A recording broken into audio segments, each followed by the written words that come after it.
Hello guys, good morning mga kasaragaga. So guys, I'm here na naman ulit again and again sa Butuan City kasi mamaya papunta kami ng Siargao. Ayan, kasama ko pa rin si Ate Inday. Ayan. So dito kami ngayon sa Butuan. Dumating kami hapon na kagabi na madaling araw na mga alas 5 na ng umaga kami nakarating dito sa Butuan. So, natulog kami mga alas 6 na. So, ngayon, nagising kami ng 11 a.m. So, today is, ano tayo ngayon na Thursday? Thursday na pala ngayon, guys. So, nakarating kami dito na Butuan City ng alas 5 ng umaga. Ang layo ng biyahe, no? Kasi yung biyahe namin, guys, ay ano lang, hindi masyadong malakas kasi alam mo na gabi kung magbiyahe ka ay talagang mag-ingat set talaga, no? So ayan, grabe kainit guys, sobrang init dito sa Butuan. So mayroon man nag-videoke doon, bahala sila mag-videoke sila dyan, pero tayo lakad-lakad tayo dito sa Camellia. Andito na naman si Sarah Gaga sa Camellia, guys. Dito naman tayo magwalwal ng mga kagandahan. So, maglakad-lakad tayo kahit mainit para naman mayroon ako magpapakita sa inyo, guys. O, diba? Ang Camellia Home sa Butuan. Sevilla, Kalinga. Kainit eh. Lakas ng dito guys, hangin kasi parang may yata, may bagyo. Lakas ng hangin dito sa Butuan City. A few moments later. So nagluto si Ate Inday ng tanghalian sa guys, sa taga-opisina. Mag-adobo kate, sabaw. Mani mo sabawon. Adobo ni. Adobo lang. Adobo. Adobong manok na Bisaya. And then magsabaw din ka. Oh, share. Okay. Bago nang bulagin na. Ba't ko lang pasod ni kuan ni Spina. Ni Spina? Tagasa man na. Ubanan ni Spina ng asawa. Pulis?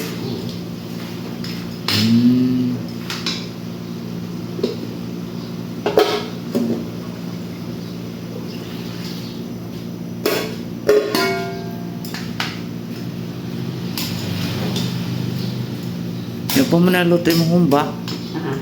Talian ni. Ubat ko nang kayo na. Ano lang ngayon? Bukal naman sinabaw. Kana. Tangan mong kuan. Manamit kay sili na. Asa ka pwede na yan? Ha? Sa pa rin pwede mo sili. Uy na. Nagilo naman ng dahon. Shell. Ganun. Sisir mo ka na Ano pala siya guys? Pinasun. 200 ang kilo. Sila? 200. Siyaw. Saan? Kinasunay. Kanang, saan eh?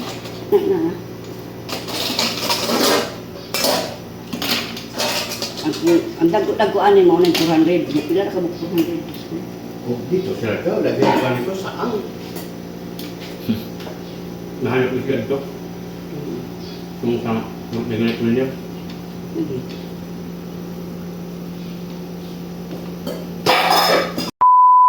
So ayan guys, ganito sa Butuan ang agas sa tubig. Agas na. Wala naman yung paagas kay wala ko yun kay pa man siya guys. Tagang pagsulod ba. Sayang man. So punduhan muna namin yung mga balde dito. Ayan. Punduhan sa ng tubig. So naglaga ako ng gamot ni madam. Ito po yung daily ko guys kay madam. Nagamot na every morning na hindi pa siya kumain, nakain naman gud siya. Hindi ako nakapag-ano ba kasi nagluto ako ng ano guys, sinabawang baboy. Ayan. Ako nagluto niyan. Luto para makakain naman sila at tapos nagluto ako again ng rice terraces kasi baka magkulang yung kanin. Kaya mag-ano lang tayo magluto para ano ba. A few moments later. Muna mga kasaragaga, ang kuha lang diri sa butuan ang tubig pa. Tubig na dyan ang problema natin diri sa butuan guys. Muna ang the problem here in Butuan City is water. Water. The very important kasi guys is water. Ang water talaga guys. Buti na lang nag-agas siya. Pero ano lang siya, dandahan na siya nag-agas. Hindi yung talagang to the highest level ba na malakas. Hindi katulad sa Davao na ang lakas ng tubig, ang mahal naman mo, bayaran mo. Dito mahal mabayaran mo, pero walang tubig. Minsan mag-agas, minsan wala din. So kailangan natin mag-ipon ng tubig para mayroon tayong ipaligo, ipanghugas sa mga plato. Tapos iba yung tubig na gagamitin na pagsaing at saka pagluto ng mga ulam. No? So, ganyan talaga guys. Grabe, ang init na naman ito sa Butuan. Di katulad dito sa ano ba, sa Davao sa farm. Palagi lang talaga umuulan doon guys. Pero dito sa Butuan, umuulan, ang init. Grabe ang init dito. Kaya ang beauty ni Saragaga is always naka-smile. Kahit mainit ang panahon, smile pa rin tayo guys. Para po sa inyo. No? So, ganyan talaga guys. Yung paa ko, balik na naman yung paa ko guys. Balik na naman yung sakit. Kasi naglaba ako na hindi ako nakapagbutas. Hindi kasi ako sanay maglabang nakabutas guys. Kaya hindi ako komportable ba. Katulad na wala talaga. Pero nasira, maganda ang paa ko eh. Kailangan ko talaga magbutas. So mamaya ewan ko anong oras kami alis. Papunta muna kami doon sa sa Bislake kasi mag-ano pa daw doon. Mayroon pa kami pupuntahan po mamaya. Hindi pa daw, bukas pa siguro kami magpupunta ng Siargao.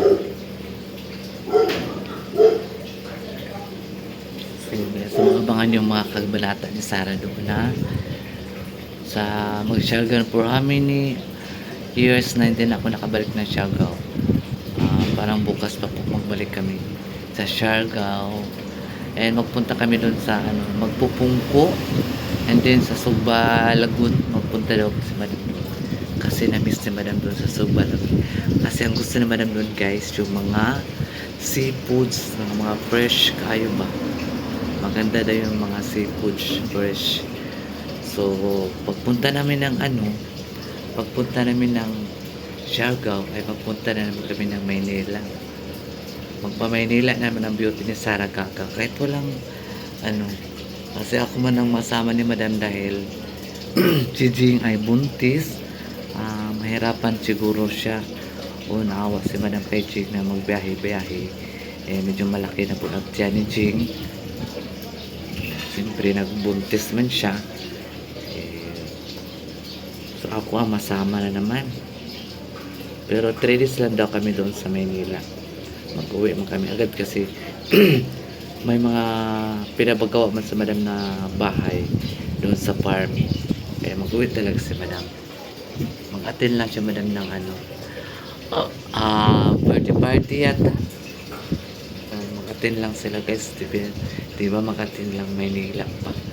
Ang layo, ang mahal-mahal ang masahe. Ganyan talaga may mga pera.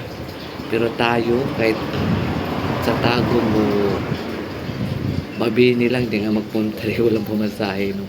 Yun pa kayang Maynila. So, wala tayong magawa, guys. Sa ganyan man tayo ang mga natin, Saragaga. A few moments later. So, medyo malakas-lakas na, guys, ang ang agos ng tubig. Dati hindi. So, yung mga subscribers ko na taga Butuan, hi! Ngayon na naman si Sara Gaga sa Camilla Moods.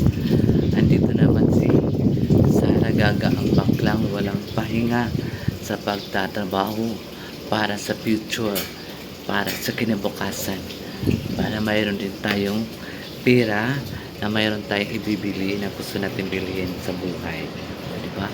Kailangan natin ay magsikap, no? Para mayroon tayong gustong bilhin ay mabili natin dahil mayroon tayong work at mayroon tayong pera, no?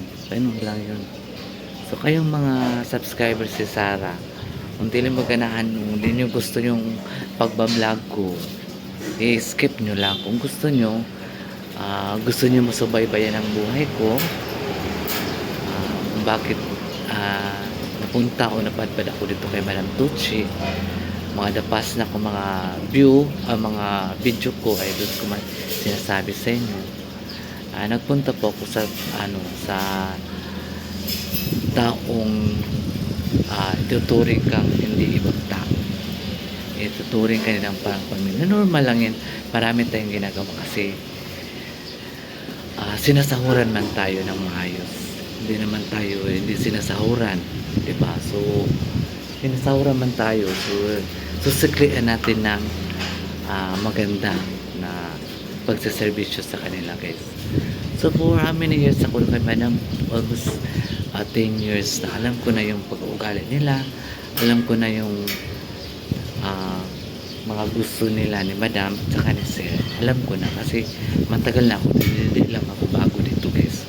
10 years na ako dito mula 2018. Dumating ako dito kay Madam Tucci, so alam ko na ang ano nila. So ayan mga kasargaga, ay si Madam ay nagpakulay nga dahil magpunta kami mamaya sa Siargao. Ito yung kulay na ginagamit, guys. So sa buhok ni Madam Tucci, ako po ang nagakulay sa buhok niya. And then si Jing naman ang nagapatuyo ng buhok niya, naga-blower. So ako lang nagakulay at nagagupit sa buhok ni Madam Tucci. So ayan, mga kasaragaga, ang ganun po today's video ay nag-ano po kanina, guys, nagluto ako ng buto-buto ng baboy. Nilagyan ko siya ng mais, karlang, pichay at saka yung mga ricado niya, diba, sa pangsabaw. So yan po kanina ang aking mission sa tanghali. Nagluto ako. Tapos si Baday naman ay nagluto ng yung gulay na saluyot ba. Nilagyan niya ng ampalaya, kamunggay. Tapos inano niya muna sa bawang at saka bombay. Ayun ang recipe ni Sir Baday. So marami pa pala dito kalabo. Ito naman, guys, ang oregano. Ito po yung gigamot ko kay Sir sa ubo niya.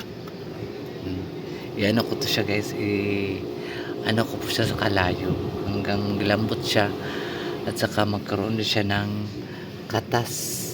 So saka ko ipainom kay Sir, bigain ko at lagyan ko ng kalamansi bago ko ipainom sa kanya ang oregano, kasi si Sir nasanay sa uminom ng mga ganitong herbal.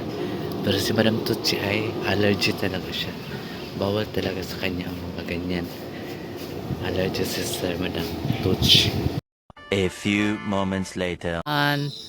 Farm dito po sa sa papuntang Magallanes, Dragon Fruit Farm. So ang ganda talaga, guys. So ayan, nandito na kami sa aming destination. Dito naman makainan, doon yung sa taas yung namin, yung room. Maganda yung nila dito, guys. Dragon fruits. Maganda talaga ang ilang dragon fruits, guys. Sobra nakaka-ames.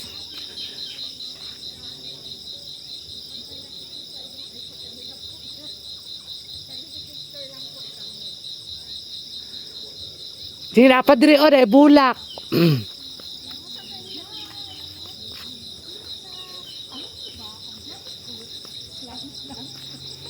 Hoy, wala pa mo na mag-picture. Dapat ko. Dako kayong bulak. Tara.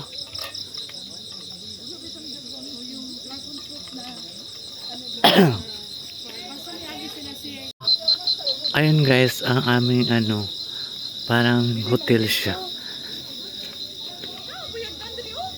Dirita oy, delices. Parehara man gunda.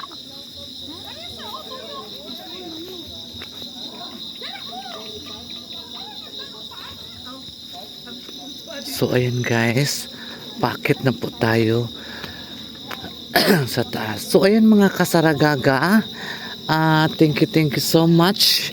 Andito po kami ngayon sa Dragon Fruits Farm.